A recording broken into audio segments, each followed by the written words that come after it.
Alright, my YouTube dudes and dudettes, I have another match for you here today against a guy named, actually a fellow Twitch streamer named KnickersTV, and he has a UU team and wants to do a UU battle, which is the prerequisite for a UU battle, mind you, is having a UU team.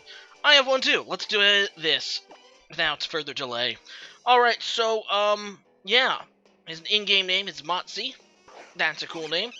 And he has an Ambipom, which is pretty scary, and yeah, I'll lead a Sceptile. I'm going to go ahead and Mega Evolve. He's probably going to go for the Fake Out, which is kind of like something that all Ambipoms do, so I'm just going to see it, and it ends up doing a lot, I'm not going to lie. It ends up doing more than I thought it would, and that makes me sad.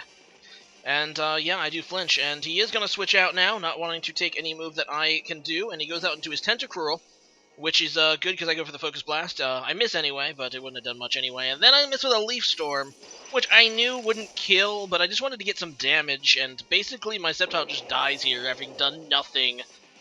And yeah, it's a good early advantage for him. So I go into my Feraligatr now, because really, looking at my team, Tentacruel is a pretty scary Pokemon. And I know that at the very least, I can maybe set up a Dragon Dance against... I should be able to set up a Dragon Dance against this thing. He's going to go for the Scald, trying to get the burn. He doesn't get it that first turn, which is excellent for me. I go for the Crunch, and I have to hope that I can either kill, or he won't get the burn off the second one. And here he comes, the second Scald, and... no burn. Okay, I'll take it. I'll take it. I will 100% take that to the bank. And, yeah, the Tentacruel goes down, and that's pretty cool. Hooray for me! Alright, so he goes into his Fortress now, and I'm just going to go for the Waterfall Stab, and it's powerful. So, yeah, I'm just go for that. He's probably going to go try to sub Stealth Rocks, and that's what he does.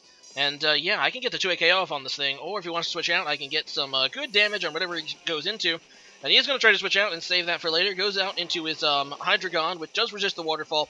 And I'm thinking the only reason he would do this is if he's Scarfed, and Hydreigon does have a higher base speed than Feraligatr. So even after the Dragon Dance, I don't think I can outspeed Scarf Hydreigon, so I go into my Wigglytuff, which is a very tough thing. Look how tough he is. He looks tough. Look at him take that Draco Meteor to the face. It doesn't even affect that Wigglytuff. It's so tough. Regardless, my Wigglytuff is Fairy, so yeah, to take that pretty nicely. And it does appear that he is Scarfed, so he's going to switch out and go out into his Fortress again, as I just set up my own Stealth Rocks, which is kind of nice. I'm just going to go for the Wish here. Not really sure if he's going to try to go for a Gyro Ball, Explode, or, you know, I guess Rapid Spin. I was kind of hoping he doesn't Rapid Spin, so I'm just going to go for the Wish. For two reasons, to see what he would do, and maybe I can get the healing on something else. He ends up just going for the Explosion, which, actually I prefer him exploding here instead of, getting rid of my, Stealth Rock, so I'll take it. It doesn't quite clear Wigglytuff as the, Fortress goes down, so that's pretty nice. Now he goes into Ambipom, and my Wigglytuff is a, physically defensive Wigglytuff, so I'm like, maybe I can take a Fake Out, but, no, this Ambipom doing too much work against me right now.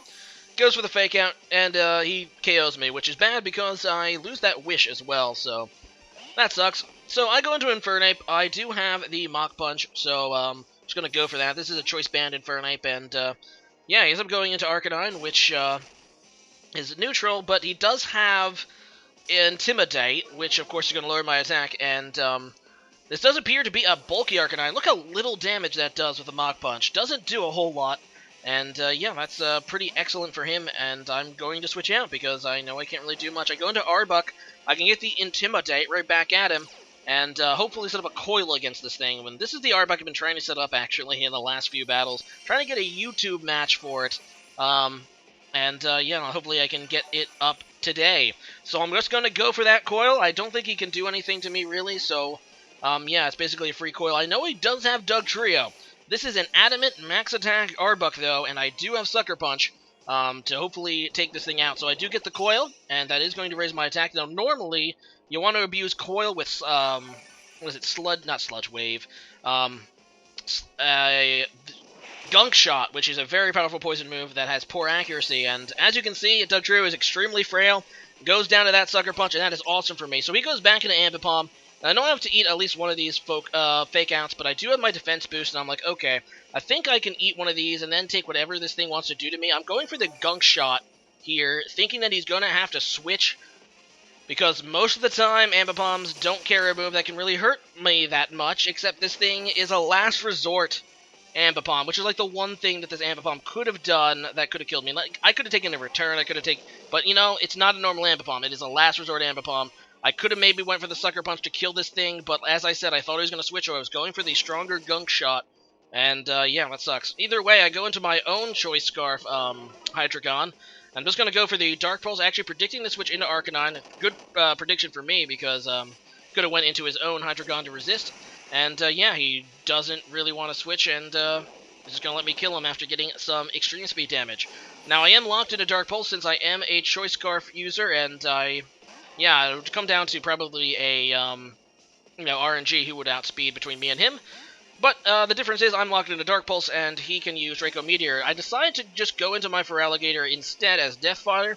My Feraligatr really can't do much to his remaining Pokemon, because he gets outsped by both this Hydreigon and his Ambipom, and probably one hit KO'd. So, yeah, it's my Feraligatr isn't that useful at this point. So I'm just going to fodder that to get the safe switch now into my Infernape. As I said, I am a choice-banded one, and I have the priority Mach Punch, and I'm just going to go for that. He can't really switch out because that's going to make him lose his Ambipom, so yeah, he just sacks his Hydreigon. And yeah, his remaining Pokemon is this thing, and I just, I mean, I know I pretty much have this one either way with Hydreigon or Infernape, since I do have the Choice Scarf, but just to be safe, I'm just going to go into Hydreigon, just in case I need to go, need the priority Mach Punch. I don't want to get KO'd here by the Fake Out, so that's what I do. I end up surviving it on Hydreigon, and Hydreigon's going to finish this off with a Choice Scarf Dark Pulse. So, a good game there. KnickersTV. If you want to check out his Twitch channel, I will leave the link to that in the description. And yeah, thanks for watching, and I hope that you will rate, comment, subscribe if you like this video. Let's go into today's question of the day, which is this. What secondary types would you like to see with the Sun and Moon starters? Now, starters occasionally have secondary types. In Gen 6, all 3 starters had secondary types, and they also formed a, an additional, weakness and resistance trio, being that the fire type was a part psychic and the water type was part dark, and the grass type was part fighting, so they also were weak to each other in multiple ways. I would like to see, I guess, a grass rock fighting one. Sorry, not grass. Flying rock fighting. Yeah, I think that's the trio.